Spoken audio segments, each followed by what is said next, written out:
Gwenny. Good morning. Wala akong ano, ayan. Magic hat. Kaya kitang-kita yung airport. Ayan, dito ako sa labas. Sa may poso. Kasi pwede nang paliguan yung tubig dito. Kasi malinaw na. Ayan, si mama. Liligo siya. Dito sa liligo. Kasi masarap daw yung tubig. Presko. Ayan. Pare ko nabubutan. Ako maliligo din ako maya-maya. Kaya gagamit din. Naglalaba. Naghuhugas ng malalaking hugasan. Okay. Malaki yung pakinabang ng may puso talaga. Hindi ka na mapapagod mag-give dun sa kabilang dito. Punta dito. Punta sa loob pala. Tapos hindi ka makakabuelo sa hugas. Punta sa loob, maano. Mainit yung tubig. Dito Chris. Saka ano, makalat. Yung nagugas sa loob na gamit yung tabo-tabo lang. Pero dito kahit ikalat mo yung hugasin mo dito sa semento, okay lang. Kasi malawak naman yung semento. Ano pa, hindi pa mahirap bumbahin. Kasi kunti lang na yung labas ng tubig marami. Kaya magaan. Kaya magaan lang. Ano lang yung bumba. Kunti-kunti lang. Ayan. Wala gusto naman dito. Okay. Yan lang po yung update natin dito sa Poso. Mamalingki na naman. Mamaya-maya mamalingki na kami. Kasi preparation na naman para sa pagtinda mamaya dun sa Boulevard. A few moments later. Hello, what's up mga kagweni? It's me again. It's me, the one and only Daquela Gwenny. Daquela Gwenny! Wait lang, nag-iisip pa ako ng mga bagong intro kasi syempre napaka-common nung palagi kong sinasabi. So, ano ba? Hello again, it's me, the one and only Daquela Gwenny. Wow! So, for today's video mga kagweni, na tayo magpatumpik-tumpik pa. Karaka, charisa. So, wag na tayo magpatumpik-tumpik pa mga kagweni. Ngayong araw na to ay lalakarin ko po yung mga materyales sa hardware. So, syempre, nagtataka kayo kung ba't about sa materyales na naman. Syempre, for today's video, magkakaroon na tayo ng Kisame Mucho. Yeah. So, thank you so much po, Kuya BF Vlog, sa walang sawang suporta. So, sa ngayon, baka masaraan na tayo ng hardware. So, let's go na.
the next day. Hello mga fans. Fans pa lang fans. Iya sana tayo ba ano yan? Tira, kukuha ni Angel. Andito na yung ano nyo. Yung sa ating video Arciplex.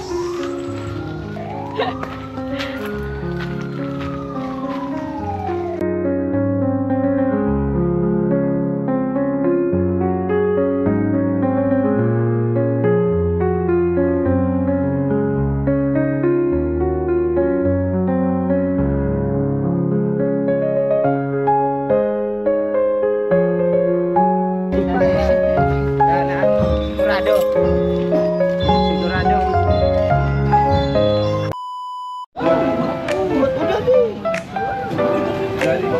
Ako lang mo ba di matulad eh.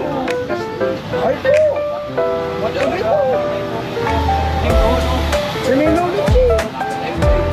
Ay, matulad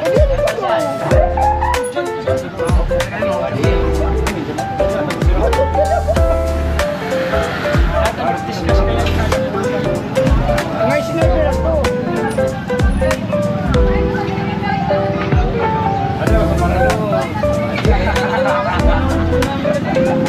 Ano yung mga pakaluman?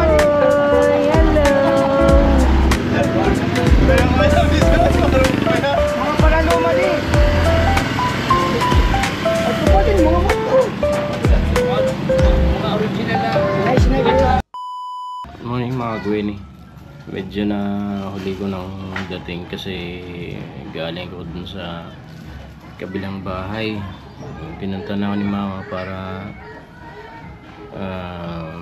kunan ko daw ng clip yung nagdi-deliver nung in-order ni Gwen kahapon. At hawak ko na nga tong tong laundry beds na gagamitin sa kisame, para sa kisame. At dito na rin yung hardiplex.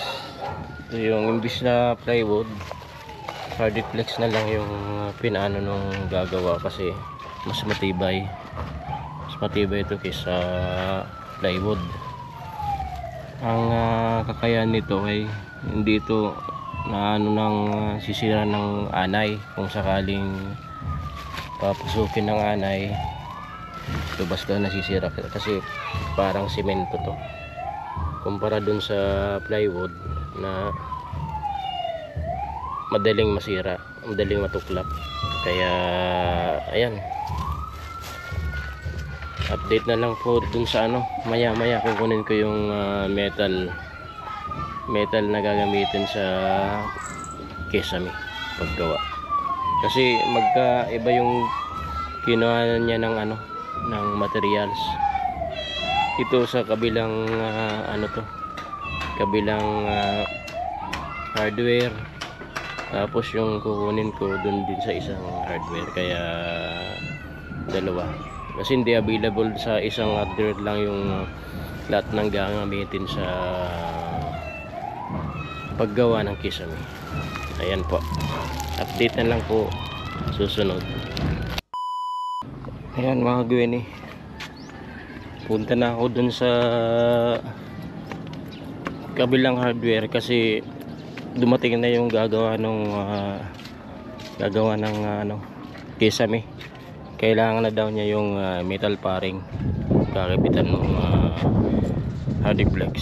Kaya yan, bibiyahe muna tayo.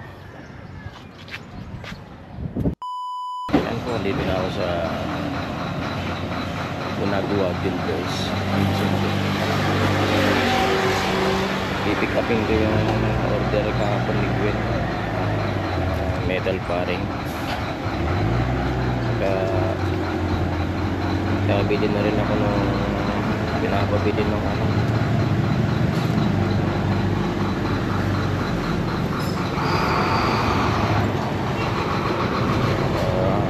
gagawa ng kisame. Talim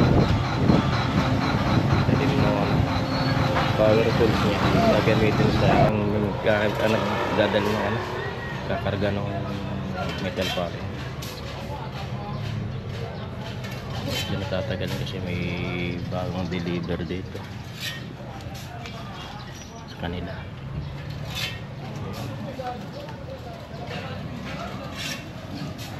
Ay, tagal.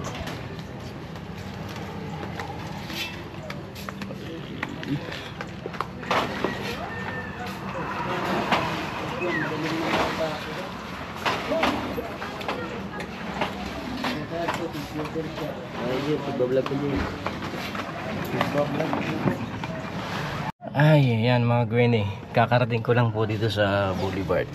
Kinuha tong metal bearing. Ang haba.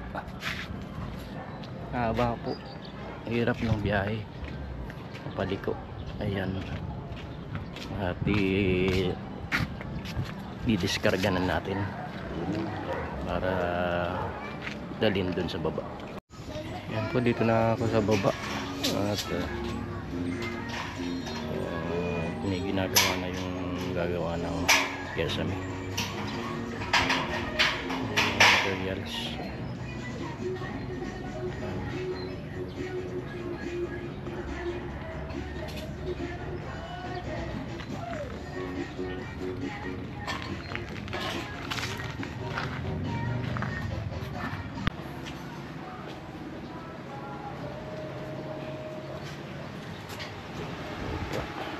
Puputol muna po siya ng mga gagamitin bawat kabit.